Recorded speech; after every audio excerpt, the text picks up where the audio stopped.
Well, most of us have only recently wrapped our minds around the concept of toxic light. Our guest for this episode has been working on this subject for over 30 years. Ken Ceder has been innovating healthy light products since the 1980s when he was mentored by a pioneer in the field of full spectrum light technology, author and filmmaker John Ott. So, in episode number 47 of the podcast, we covered circadian friendly light bulbs, which are light bulbs that you can plug in or screw into your lamps so that you can see in the evening without wrecking your circadian rhythms and use instead of bright white LED light bulbs. So, those are light bulbs like to see by. So, in this episode, we're going to take things a step further and we're going to look at a light product that is meant for therapeutic use, such as for the treatment of seasonal affective disorder. So this is a light that you would use in addition to other kinds of light bulbs. It is a special therapy light and not just a general lighting light bulb. It's really cool because Ken has been studying the biological benefits of full spectrum lighting for decades, and he and his brother have developed this product. It's part of a foundation that they set up in 2012 called the Science of Light, and it's a nonprofit that's aimed towards educating people about the silent epidemic of what they call mal-illumination. Ken is also he's not just experienced from his work. Ken is also someone who has lived. He is a living example of what it looks like to be in your mid to late 70s and have had a very optimized light environment and sunlight practices in your life for many decades. So he shares about that as well. He's a lovely person, and this was a wonderful conversation. Enjoy. Ken Ceder, welcome to the Quantum Biology Collective podcast. It's really nice to have you back. Well, we've had you in the Quantum Biology Collective for a book talk, so it's nice to have you here on the podcast. Thanks, Mel. Happy to be here. So you've had a long career as an engineer developing a lot of different products. You have worked specifically in the lighting industry to develop healthy light for many decades. And as part of that, you founded a nonprofit called the Science of Light, where you try to spread the word about the concept of mal-illumination. So tell us what mal-illumination is. Sure. Thank you. Mal-illumination is a term that was coined by the late Dr. John Ott. And he referenced it very simple with a quote that mal-illumination is to light as malnutrition is to food. And in the simple sense, what mal-illumination is suggesting is that first and foremost, light is, in fact, a nutrient, the same as food, or basically similar to food. I think we would more call it a photonutrient, being light. And the fact remains that that photonutrient is essential, just like the foods that you ingest for nutrition. And what happens is that, unfortunately, when I was a kid, it was very difficult to make us to come in from play. We were outdoors and didn't want to come indoors. Now I see with my grandkids, you can't get them to go outdoors to play. They're playing their video games. So things have sort of changed a bit. The point is, when you do not get natural sunshine that we used to get up until from the caveman up until the last 100 years or so. We were outdoors farmers, hunters, and gatherers. And basically, we were collecting that sunlight energy all day long in most cases. What's happened now, being indoors, we're not getting that sunlight from nature. And not only that we're not getting it, we're not just starving for the light. It's being exacerbated by being indoors under artificial light that's, in most cases, not at all similar to sunshine, in addition to a whole host of other radiations. So it's a combination, Meredith, of not getting good quality natural light in conjunction with, most cases, being indoors, even indoors while driving, and basically being radiated by lousy light that is limited spectrum versus the term that John also quoted, full spectrum light. Okay.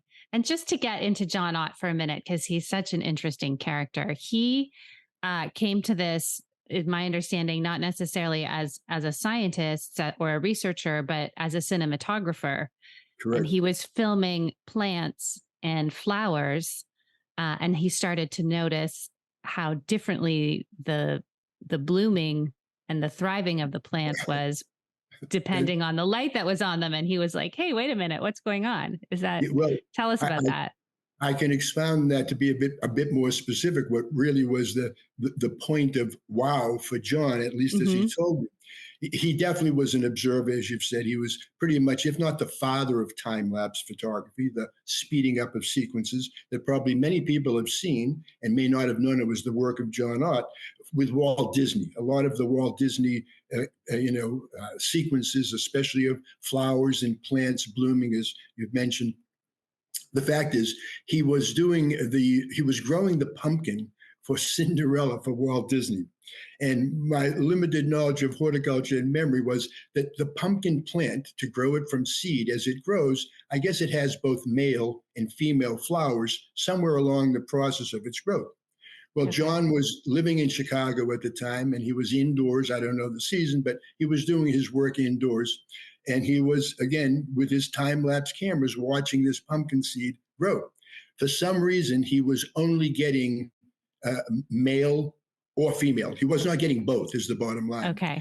And he was a bit frustrated, and he went to Disney and suggested that they use a tomato instead, because he said the tomato would be wonderful. But the point was Disney wanted a pumpkin.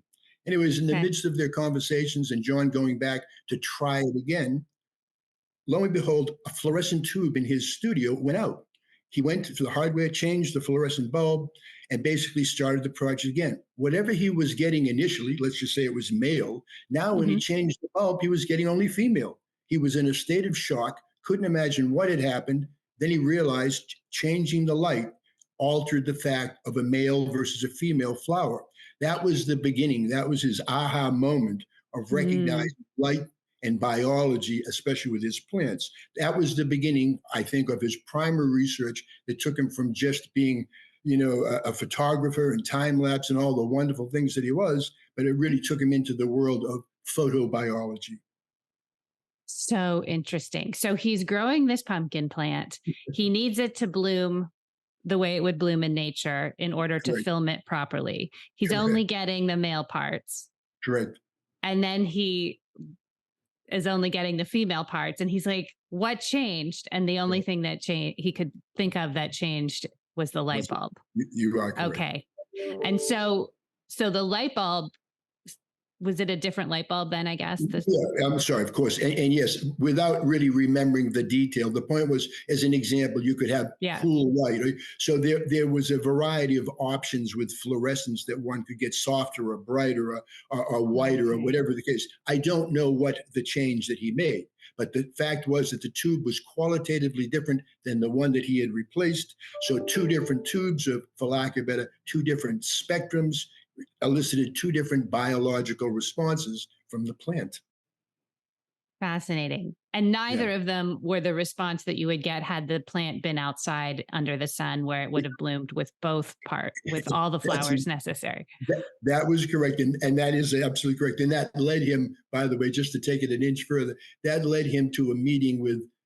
Trying to think of the name of the company. Also, I think in Chicago with them was Durotest, was a lighting company, and John met with Luke Thorington, who was, I think, the then president of a company that's long since gone. But make a long story short, and he got them to make what was the first full spectrum tube, because he recognized that he Hmm. needed sunlight quality to grow versus the fluorescents that were common. And that was a tube called the Vitalite in its day. It was actually a patented product. For about 17 Wow. years, 15 or 18 years, Vitalite was a very popular fluorescent full spectrum in my day when I started with John.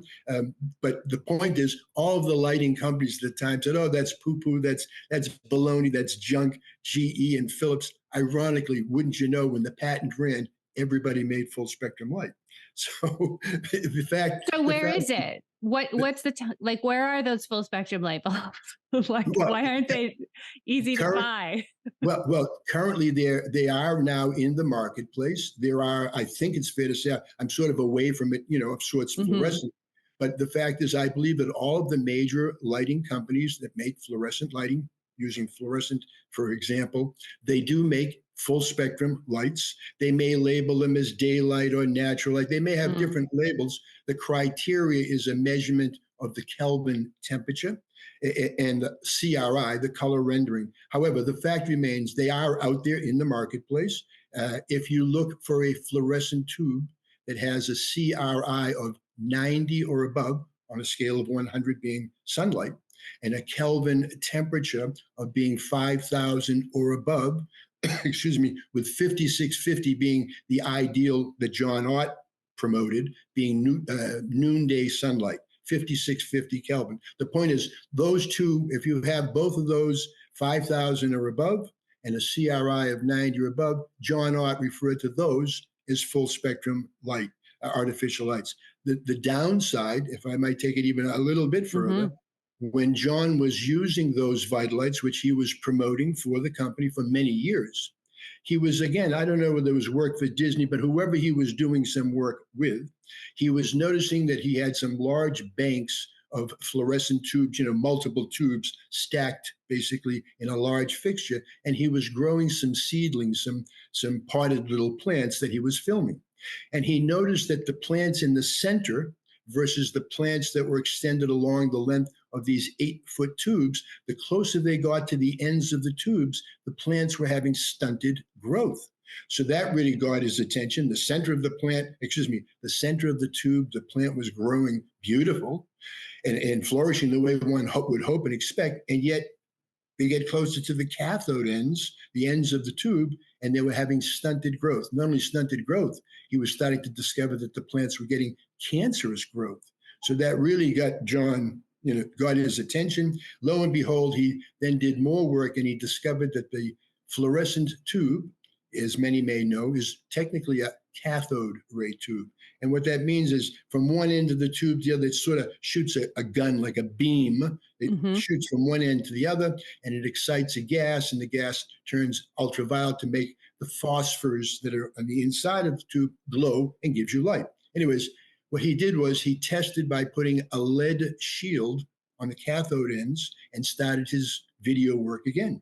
When the lead shield was there, the plants grew naturally. When he took the lead shield away from the cathode, stunted cancerous growth, which suggested, like you go to the dentist, they put like a lead shield on you. Well, the lead protects you from X-ray radiation. So John was able to demonstrate that the ends of fluorescent tubes then and now are putting out low-level X-ray radiation that is unquestionably cancerous. He brought this information to the attention of the lighting manufacturers, and they all poo-pooed him and said, this guy's crazy, because if they agreed with him, it would have been an indictment of an indictment of the hazard of their tubes that have been out in the marketplace forever and are still in the marketplace. But the point remains, the cathode ends of fluorescent tubes are putting out low-level X-ray radiation. And I take it even one step further with a government, the U.S. government, somewhat confirming to a degree. The U.S. Navy did research, Meredith, on sailors on board ships with the sun, hitting the ocean. And one would think that the potential for skin cancer for sailors being on board ship would be pretty high based on the so-called science. They compared it with sailors that were administrative workers on shore, indoors, under guess what? Fluorescent lighting. Who do you think had more skin cancer? Well, I just did a podcast on sunlight, so I'm going to go with the indoor workers. That's pretty amazing. Indoor office workers again, and so had higher rates of skin cancer than the Navy workers who were out on the open water under the direct sunlight and the sun reflecting off the water. Absolutely. That's the bottom line. The intensity of being on the ocean for long periods of time and sunlight and having less so-called skin cancer that you would assume, reflections in sunlight and ocean and all that goes with it. And yet the indoor office worker was the one who had the higher issue of skin cancer. Gosh, there's so much that we've got backward, huh? Oh, man, I tell you. And like I say, the very sad part, not only are a lot of people under these fluorescent lights that are not at least full spectrum, basically a better light spectrum, a better quality of light, but they're being silently radiated with X-ray radiation. I mean, my goodness, It's like a double whammy. And even the so-called full spectrum fluorescent, it's kind of like a Trojan horse, as much as it's by far better, unquestionably, than a Mhm. so-called limited spectrum. No, hands down, much better. Visual acuity, elevated mood. But while you're getting this so-called good quality light, silently you're getting that X-ray radiation. Like I say, it's like a Trojan horse. You're getting something good while somebody's out there trying to kill you. And so it's the fact of fluorescence. It's not the way to go if you can help it. Right. And then let's talk about LEDs for a minute, because Sure. that's what most people have in their homes. And that's why when you were saying like John Ott pioneered the full spectrum bulb and all the companies went on board, I was kind of like, really? Because every house I ever go in, including my own, except for the lamps where I've changed the light bulbs, Uh-huh. but like all of the light bulbs that are usually in homes and offices seem to be a bright white LED that Correct. does not have any warm temperature color to it at all. Yeah, you can get them warmer to a degree. To a degree. However, Yes. you're absolutely right. The new But the LED, default seems to be the white one. So yeah, the LEDs, you can buy without, different colors, you're right. but just generally speaking, I mostly see them as white. Absolutely correct. I agree with that. And the reason for that, or do I dare say, the LED first and foremost, you touched on, they're energy efficient. They're very Yeah. long life. So from the pocketbook perspective, they're a great move in the right direction. Lower energy, longer life, couldn't be better. However, without being too technical, and by the way, I'm not an engineer. I think you had mentioned engineer. Oh, I have an interest, but I'm certainly not a certified engineer. However, when you make an LED to a degree, the light output is a little bit similar to a fluorescent in the sense that there's a phosphor that's within the little bulb, if you would, and you have an electrical charge and a spike of color. In this case, usually it's 450 nanometers of blue light is what's involved with the glowing of an LED. Therefore, that's where you're getting this big spike of blue, which we can touch on a little bit as well. However, it goes up against a yellow phosphor, which gives us that white that you're mentioning. And the fact is that you're getting this quite bright white light of sorts in a variety of specific wavelengths that one could potentially call full spectrum light. I mean, you definitely can have a full spectrum light in an LED version, but the common ones are not. They're a very low grade, I believe it's a yellow phosphor with a blue emitter, which is basically making that whiteness that you've said. The downside of these wonderful long life energy efficient is that they're what I would call unbalanced light. Even the ones that claim to be basically full spectrum, which is a particular LED that we have, that we use, that somebody makes for us, the fact is they are unbalanced in the sense, Meredith, that they have none of the near infrared light. And I'm sure you're very familiar with some of the research, I think up to date, maybe 5,000 peer-reviewed papers regarding near infrared and the health benefits, the beauty benefits, the pain management benefits. The fact is, to be truly full spectrum, it's not just the visible.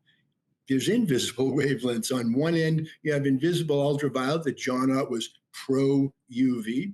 And on the other side, you have the infrared. So you have visible and invisible to make true full spectrum, which again, there's very few people making true full spectrum these days, even though the label is used from a marketing perspective. But to go back to it, when you don't have the near infrared in conjunction with those LEDs, even the ones that are very bright and not as good as they could be, that unbalanced light leaves you in a position where you have a lot of blue going into the eye. And it's been well demonstrated in research that too much of this blue light not only interrupts your melatonin and sleep, but over the long haul of use, it has the ability to, do I dare say, I don't want to say it will cause, it will contribute. That was the word. It will contribute to macular degeneration. And ironically, the near infrared counters that blue, as one can almost imagine, opposite ends of the spectrum. And the near infrared, ironically, benefits the cells in the eye. It regenerates them. So when you're missing the near infrared, you're not only not balancing it and not neutralizing it, but you're causing a problem that can be overcome by adding the near infrared to an LED, and you would have a much better LED. a much more expensive one that the Right. manufacturers are not necessarily interested in. We're interested in. That's what we do. But the point still remains. That's basically the issue with LED. They're unbalanced light. They don't have the near infrared. They are simply not a true quality representation of nature, but they are a great value for energy efficiency and long life. And that's what has been promoted in taking place of some of the fluorescents, that they're more energy efficient. Okay. Okay. So, just rounding out our look at the most commonly used light bulbs. So, you talked about fluorescent bulbs. Now we just went over LED bulbs. Are there any other type of bulbs that are commonly used in homes, offices, retail spaces that we haven't touched on? Well, the incandescent, which has now been outlawed in the States, I think last month or whatever it may be, which is sort of, I mean, it should have been left at least if you want them, you can buy them. It shouldn't be Yeah. illegal to buy a light bulb. The incandescent was not identical to sunlight as far as the spectrum. However, it covered the spectrum by far better.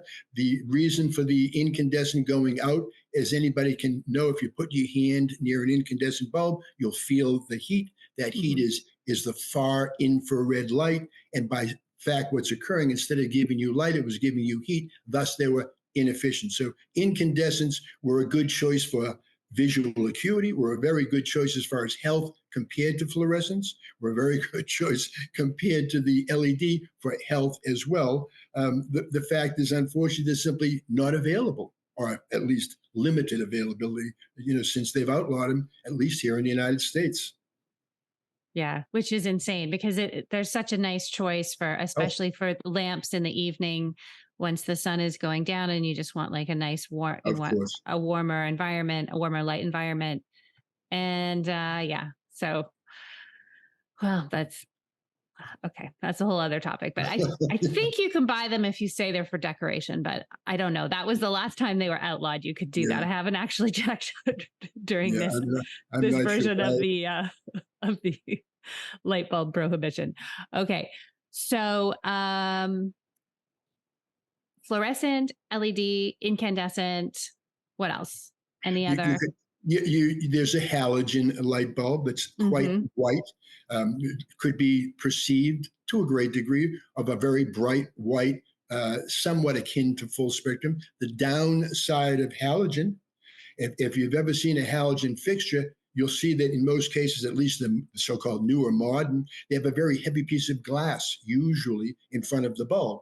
And the reason for that is just to filter the light that's coming out, because unfortunately, halogens, at least again, based on what John had, you know, given me information to believe, halogen lights put out ultraviolet C, which is also cancerous. But when you put that big, thick piece of glass, I can only assume the reason for that is to filter that ultraviolet C, which is invisible. And the fact is that halogen is a good light for many purposes, but you want to make sure that you have the proper shielding in front. And I believe, without really knowing the detail, because I've never really dealt with them other than secondhand information from John, that I believe that a thick piece of, I think it's just standard glass, will Mhm. filter the UVC, because window glass, as you may know, will not filter UVA. It will filter UVB, and I do believe it naturally filters UVC. Anybody that's ever had a rug in front of their window will notice over time how the rug is bleached out. That's UVA that's coming through the glass, but UVB and UVC will be filtered by normal glass. Okay. And that's also why being indoors um, isn't as healthy as being outdoors, even if we don't have any of these toxic light bulbs on, because we're not getting the full benefit of the sun through the window unless the window is open.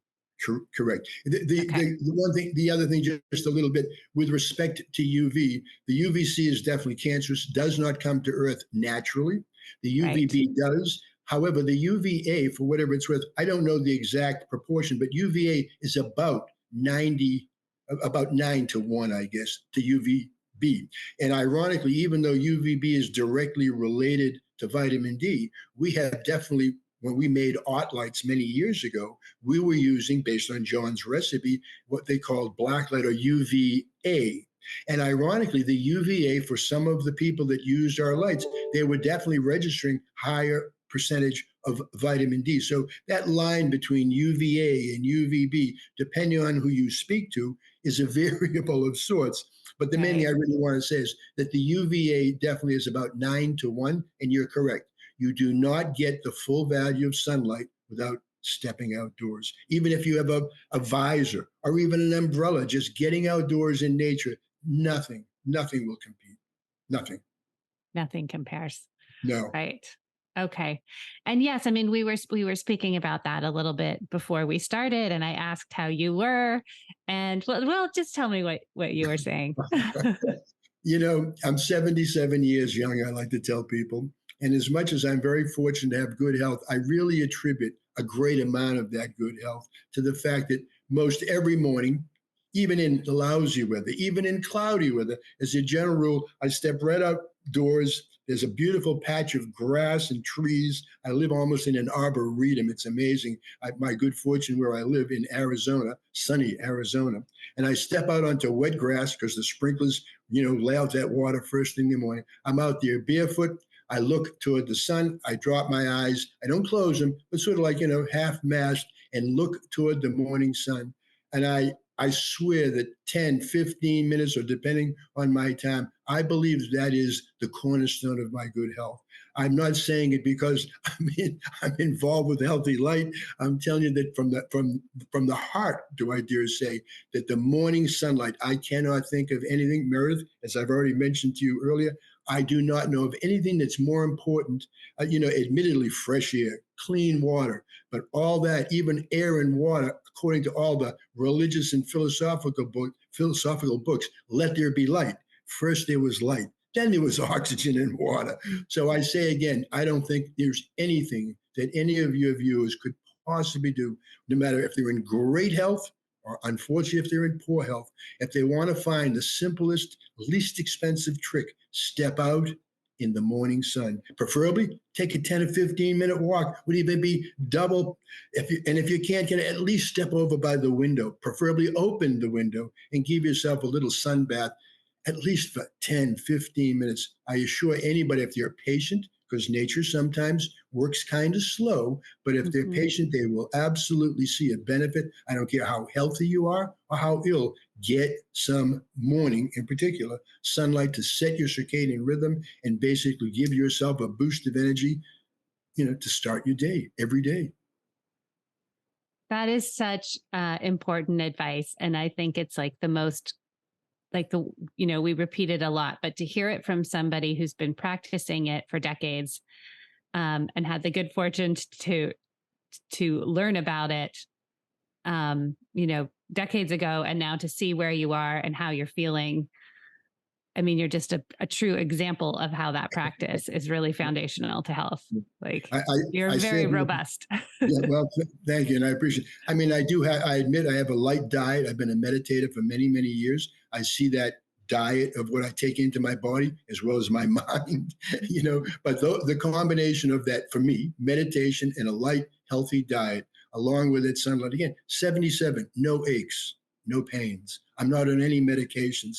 I probably have more energy than, well, I don't know if I got more than my grandkids, but the point is, I feel very fortunate, as they say, very blessed. But I think, in all honesty, I don't think it was a mistake. I think I contributed by the behavior, and I really, truly, truly, truly put sunlight first and foremost. I believe that's the cornerstone of my good health. It regulates, light entering the eyes. I'm sure you know, Meredith, light regulates everything. Your time clock is set by that light regulating, excuse me, your circadian rhythms, and you have basically little time clocks for all intent and purpose in almost every cell of your body. If you're out of rhythm, and you can relate to what jet lag is, where most of us many people, rephrase that, are wandering around unwittingly on some form of jet lag and don't have a clue. It's because they're out of rhythm with nature. It's so easy to fix it. Get the morning sun. It's free. Get out and get the sunlight. It's true. And I think it's almost a little bit hard to accept sometimes because people feel like, well, if it's so easy, it's so Right. simple, like, Yeah. shouldn't it be more complicated? And sometimes at least that foundational piece is just not. It's yeah, if we put our bodies in the environment they're meant to be in, they Yeah. are able to thrive so much better. And it's interesting too about your meditation practice. Um, 'Cause I think there's probably a connection there as well, right? Between having a healthy natural light enter your body and having an I, enlightened mind. Yeah, I think there's huge truth to it. Again, I don't have, any kind of spiritual authority to speak about enlightenment. At best, I can chat about biological enlightenment. However, I can honestly say my good fortune, again, having had a couple of these so-called epiphanies, to literally, truly see light within my head, if you would, within my consciousness. I mean, the fact is, I believe that sunshine is an external expression of that inner light. For that matter, the whole universe is my belief. But the fact is, I think that tending to your mind. I hear so many people, speak about their mind being out of control, and all these very sad cases, from depression to just noisy chatter, can't sleep. I don't know how I got lucky, but I did stumble into meditation again many, many years ago. For me, right there with that morning sunlight, there's no doubt that's my triumvirate, if you would, is that meditation and light, healthy, preferably organic when given the choice, light, healthy diet. Those three things, they're all about consuming. It's what you're consuming mentally. I limit the thoughts that I allow in there, and I kick out as many as I can in my meditation to sort of purify my mind, just like I try to have a purified body to a degree. It's kind of a dirty world out there. And at the same time, to try to have the best light I can as much as possible. But those three things, I'm very, very confident. And again, I feel, if not an authority, I feel, at least from experience, that for Yes. me, no aches, no pains, no medications.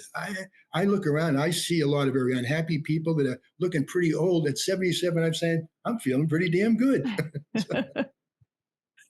Yeah. So let's then talk about some of the detrimental health effects of having a toxic light environment, and then, the products that you've been working on for so many Sure. years to try and remedy that for those of us who do need to be inside for prolonged periods of time, which is, most people. So, Unfortunately. yeah, especially mood and psychological disorders, as well as all of the chronic health conditions. Yeah. Tell us about that. Sure. Well, first and foremost, I mean, light is visible radiation. And so what it's doing for you, or what it's giving you, is energy. I mean, it's what we call it in the world of photobiology. Light, when it enters the eye, it converts to what we call photo current. I mean, very obviously, it's electrical energy. Your brain and your nervous system are electric. In a simple sense, they run on light, photo current.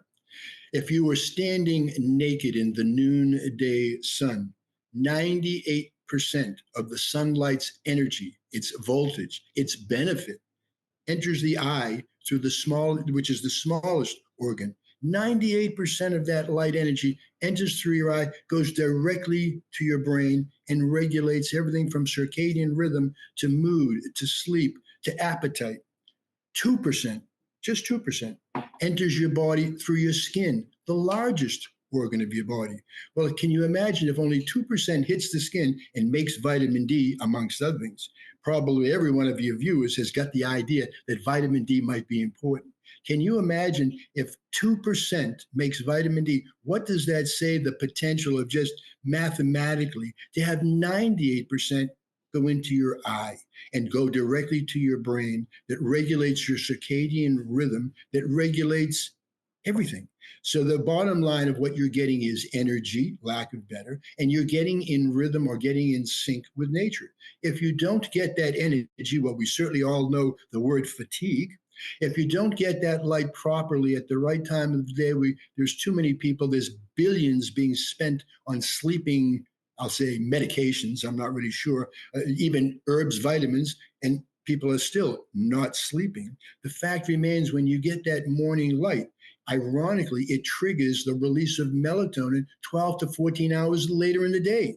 So the morning light is just that much more important. Even if you limit your light throughout the day for whatever reason, don't miss the morning light. That morning light is not going to just wake you up. It's actually quietly preparing to put you to sleep 12 to 14 hours later. So the bottom line, first and foremost, it's energy.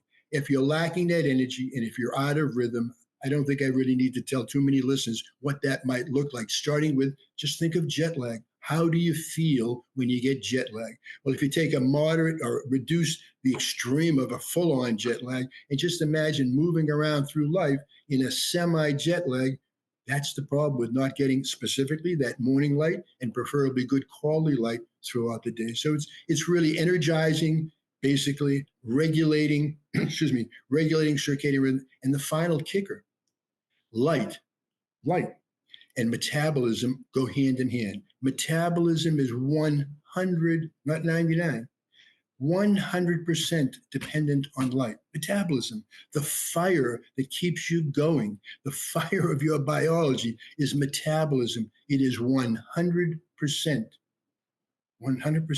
based on or dependent on light. So light in the morning, it ignites your metabolism. So I mean, those three or four Wow. things, that is enough for anybody to recognize. Again, I keep saying it's free. It's right there in front of your face. It comes up every single morning from the beginningless beginning. That sunshine shows up even on a cloudy day. It's worth to get outdoors. So that's the real bottom line of what that will do, is that energizing, regulating effect, elevating your mood. We know about seasonal depression. I'm sure many Hmm. folks have heard about that after these last 30 or 40 years, thanks to Dr. Norman Rosenthal. Seasonal depression, they associate basically with a lack of light. Between 83 and 87% of the users that use these light boxes get relief from their depression. What could be better? Light to reduce your depression? My goodness. Light in the morning reduces your desire for certain junk food. It makes your waistband get smaller by using light in the morning. So anybody who's into dieting and wondering why they can't seem to lose and they're doing this and that, try light. It'll be mind blowing how it will benefit your weight loss. Yeah. It's really incredible that, I mean, the weight loss industry is so prolific and gives out so much information. And, having a fast metabolism is an obsessive Yeah, pursuit for a lot of us, a lot of people. And yet they've never, up until very recently, that light isn't even part of that no, conversation. I agree. It's And not only is it not part of the conversation, I've already mentioned your metabolism is 100% dependent on light. So no matter what vitamin you take, and I'm not knocking, there's wonderfully good herbs and vitamins and all Mhm. kinds of, I'm sure, excellent things that will help that metabolism. But metabolism itself, for lack of Right. better, is light. And, in theory, I like to give you one little analogy that Yeah. as a youngster, I worked in my father's automotive shop. And so I like to compare the human body, excuse me, to the like an engine of a car, a combustion engine. In the combustion engine, you have fuel, gasoline, basically. And in a human, of course, you have your nutrition primarily through the mouth, but also, as mentioned, through the eye. In addition, with that fuel, of course, you have a carburetor that brings in oxygen. Humans, of course, you have a lung. In the automobile, to have combustion, you have a spark plug. In order for that engine to fire, you have to get spark. In the human, the spark is light. So that is a fact. Like I say, to make that comparison, you are a combustion engine. You do burn that fuel. And in order for it to burn that metabolism, you need that spark of light. That's a great analogy. I haven't heard that one. That's really good. Yeah. So without, it's like you're not able to turn on the ignition without light. And so the fuel is just sitting there in a sense. And therefore, people wonder, why am I gaining weight when I'm on this diet? Yeah. If they would bring some light, again, 15 minutes, a half an hour of morning light, it will change their diet. It will also, when you're satisfied with being more in sync with nature, some of you'll curb some of your natural reaching for those potato chips. I know it sounds funny, but I swear you really lose the urge for Yeah. some of these, not because they didn't taste good, it's just that for some reason you don't have the interest anymore. Again, when you come more into balance, so many little things happen. If you're not paying attention, you may be, not aware of it. But if you take your pulse on occasion, take a look and see how you are today and look how you are a month from now, there's room for lots of change. Yeah. It's no, it's amazing. I mean, I've heard so many stories from people of the morning light just No, transforming their lives. yeah, Okay. So you have, in your recent history then, dedicated yourself to creating a light that, while nothing man-made is the sun, for people who are inside for right, prolonged periods of time during the day, you've created a light, um, based on all of your history and work and decades of working with John Ott and developing full spectrum. You've created a light that is meant to enhance our health and be as close to the sun as possible. correct. So, tell us a little bit about that, Sure. about what this product is. Sure. Well, first of all, because we've mentioned it before, it's LED, light emitting diode. That's number one. The Okay. difference with our light emitting diode that you see as white light, we bring in a trace amount of ultraviolet, a minute amount that couldn't hurt you if you wanted to be hurt by it. But there's enough to give you that little biological bounce, if you would. We give you a full spectrum that is truly the truest full spectrum of all of the LEDs that I've not so much studied, but compared. The one that we use, we do not make this ourselves. We're not in the business of making these chips. But the one that we use, we believe is the number one best in the marketplace. Without getting into the technology too much of it, it uses three different phosphors of red, green, and blue. It basically does not use a blue pump that has got that harshness of blue light that people are concerned about. We use a violet pump. All these things are simply saying that we've got the best LED, we believe, for the visible part of the spectrum and a trace amount of ultraviolet. We mentioned earlier that what was lacking in most lights is the infrared light. Lights are out of Mhm. balance, and we need to have balanced light. We have added to our LED, not to the LED itself, we've added additional LEDs to our light bulb and to our little light panel. We have added 5 different wavelengths of near infrared light. We have 5 different wavelengths so that we can create a very broad band, similar to a degree of nature, instead of a single focused band. We half of our light output in our light bulb and half of the light output in our little light panel is in the near infrared. So using the panel as an example, we have 40 LEDs in our little light panel. 20 of them are the visible and the trace amount of UV, and 20 are near infrared. So 50% of our light is in the near infrared range quite purposefully. The same in the light bulb. We have, I think it's 18 little chips in our light bulb, 9 of which are the visible spectrum, basically the white light, and 9 other near infrared. So what we've accomplished is by putting that in, we have the closest to full spectrum in nature, meaning the invisible, the balance that does not exist with any so-called competition. We didn't do it to go out there to be competitive. We're a nonprofit. We went out there to make it because it didn't exist, and we wanted to make the best light as we learned about near infrared. When we were working with John, John did not bring it to our attention, nor did he seem to know, nor did we, that the near was very relevant. His light, the Ott light, was a giant step in the right direction, but we stood on John's shoulders, so to speak, and added the near, and we think that we've got the very best full spectrum. And in order to try to, I'd say, Meredith, to kind of distinguish us a little bit from a marketing perspective, we refer to our light, instead of just calling it full spectrum light and being compared to others, we see our light as nutritional light technology. It absolutely Right. gives you nutrition because it is a nutrient. The near infrared, of course, as I'm sure you know, is essential for ATP on a cellular level for your energy. If you're consuming food, ironically, 3/4 of the energy that your body gets from the nutrition comes from near infrared light and red light, not from your food. So the importance of the near being added to the best full spectrum. with a trace of UV. That's what we're about. As I say, we call it nutritional light technology. We go by our brand name of Soul Shine, as in science of light shine, or soul as in Spanish for sunlight. We got kind of lucky with the naming, but we really believe it's as good as it gets.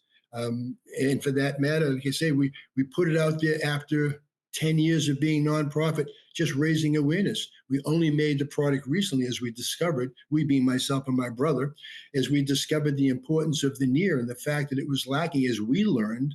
And therefore, like I say, realizing it was not in the marketplace and that we really do have a passion, as I think hopefully your viewers will get a clue of my passion for light. The fact is, it's something that really will benefit those that cannot get out in the morning or are shut in, or simply it's just, whatever their reason may be, mostly Yeah. inconvenient. But the fact is that the beauty of it is that you can consistently all year round, no matter what the weather, flip on this light, give yourself a half an hour of our light. It will change your life. Wow. And could you, even if you are able to go out in the morning light, but then you go inside and work all day, Sure. could you use that? Could you just keep that on like as the But light out on your desk at work? But by all means, we sell the bulb by itself with a little clip on. We sell the bulb in a floor light as a next level of convenience. Excuse me. And at the same time, we have a little light panel that is often referred to as a light box, folks that are familiar with SAD. Yes, you would absolutely use our light, would be the ideal environmental light without question indoors compared to any other. It's the only true full spectrum by our standard. So you would absolutely use either our floor light or our light bulb for your, do I dare say, general lighting, where, we're convenient. And most important, our little light panel, not only do we recommend our light panel for therapy in the morning, much like the folks that use satellites, but our little light panel has a timer for 15 minutes and two different modes. When you start, when you start in the morning, you go to mode 1, which is the full spectrum light that includes all of the LEDs, which would be the near infrared as well as the visible would go on. You would have that on the timer for 15 minutes. The protocol then calls for 15 minutes of mode 2, which is just the near infrared, that band of 5 near infrared. So the protocol is a half an hour, and you're getting both the brightness and you're getting the near infrared, then you're finishing it off with just the near infrared. The beauty of it is that you can then shift it if you're at a computer, especially, just as I'm sitting, you just can't see it. To the right of my computer is my little light panel with mode 2, the near infrared.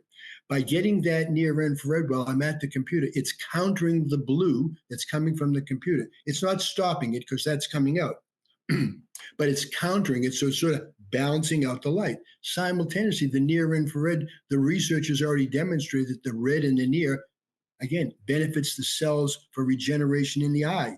So instead of me sitting here looking at you on a computer and my eyes slowly being eaten up by the computer, I'm basically balancing the light, countering the negative of that high energy, visible blue light. I'm countering it, and simultaneously, I'm feeding my brain, especially my eye, light that is benefiting and regenerating the cells while I'm sitting at the computer. So, for somebody using a computer, if there's anything they should get our light for, sheesh, you got to get one of these if you're a computer operator. And again, that's not meant to be a sales pitch. I'm speaking about your eye health. Check out our website, soulshine.org. There's a ton of information with all the research that will demonstrate this is not my research. This is the research of people that really have been at this. I'm at best smart enough to see what others have done and put it together. But as far as the research, it's just too much to not pay attention to. Yes. No, I mean, we're definitely in that camp. It's like light is so foundational to health, and we just have completely missed the boat on it. And it's, I think of it as like if we were just sort of eating piles of candy all day and just being like, oh, this tastes good, who cares, right? It's like, no, we don't do that. We're mindful that like we would have a piece of candy Yeah. as a treat, but we don't just eat it in an unlimited way. And yet when it comes to the junk food version of light, we have no sense of that at all. It's just, we just have it on all the time. We're soaking it into our skin and our eyes all the time. And very Constantly. few of us have any realization of what that's doing to our health. And that is the sad part. We're basically we're unconscious of it. It's unwitting. We don't even know what's Yeah. going on. Thank God for guys like John Ott and your Jack Cruz, somebody who's been out there that's got the credibility and the time and grace to say, hey, wake up. You need quality light. Get outdoors. So it's a sad state of affairs. That was what we're all about as a nonprofit. First and foremost, raising awareness. Mal-illumination may be a funny word. It's a serious problem. And it's so affecting so many people. And it's so easy to change by stepping outdoors, preferably, even taking breaks from your computer. Get up and get away from the damn computer. 5 minutes. Walk over to a window, step outdoors, 5 minutes. Just give yourself a break each hour. The benefits are so remarkable. Again, I sound like a broken record. I almost apologize, but I won't apologize because it's so darn important. That change of light, whether you're computing, or whether you're a shut-in or you're just indoors or whatever it is that you're doing, get that quality light in your life and change your life. Yeah, it does. Change your light bulbs, change your life. Um, so, and I just want to just kind of make the point because, like, if you go into Amazon or you go into Google and you do sad lights, you look for a sad light box, like there are like a bajillion options out on the market. So I just want to clarify because our audience is very discerning. So they always check things, and we had someone talk to us about a light bulb in our little group chat, and someone was like, well, no, and they went and read the fine print and like that light bulb's not quite as good. So I just want to clarify that there are a lot of options out there, but you really want to pay attention to who made the light bulb and whether they really paid attention to the details of it. And so we believe that the soul shine for therapeutic purposes is a very, very high quality and is much better than any of the sad light boxes out there. And let me qualify too. The sad light boxes that are out there, you can buy them from $20 round figures to several hundreds. The point is, if they don't have near infrared light in particular, they are definitely Trojan horses. You will absolutely get the benefit of elevating your mood, hopefully. You may get energized, hopefully. But I can assure you, just like a Trojan horse, while you're getting the benefit that's good, simultaneously you are slowly eating your eyeballs out of your head. The research is there. The lack of the red and the richness of near infrared light, it will be a deterioration on the retina, and in the long haul, presumably associated with macular degeneration. I don't say that out of fear, but unfortunately, hopefully fear will make people do their research. Check it out. If there's no near infrared, I would say don't buy it, even if they're giving it away. The fact is, I appreciate money is an issue, whatever the case may be. If they have interest in a quality light like ours, number one, you can buy it. I think on the website it offers 4 easy payments, although I caution we don't set that up. It's Shopify, and I think you got to pay every 2 weeks. I don't think it's once a month. So if anybody happens to choose that, be cautious of when your bill comes up. The fact remains that the benefit is so far reaching. You don't want to hurt yourself while you're trying to do something good. It's just critical. Near infrared, Google it. Look at the research. Over 5,000 peer-reviewed papers. They're just not wrong. It's so go to our website. You'll see a fair amount of. But the fact remains, if a light box, no matter what they're saying, and they'll say a lot of good things that have, if they don't follow the science of what it's doing to your eye, I would simply say caution. Go to our website, Google SAD, not Google, excuse me, look in the navigation for SAD. We've got lots of information with a lot of credibility as to why, quite frankly, our light is, do I dare say, the safest with respect to sitting in front of a light box 18 to 24 inches away for half an hour a day. I would encourage somebody, please read the research. Yes, no, it's really important because it's very hard to screw up going outside. That is just kind of foundational. And unless you go from 0 to the noonday sun, near the equator in August, if you just go outside where you're used to living on a regular basis, you really can't screw that up.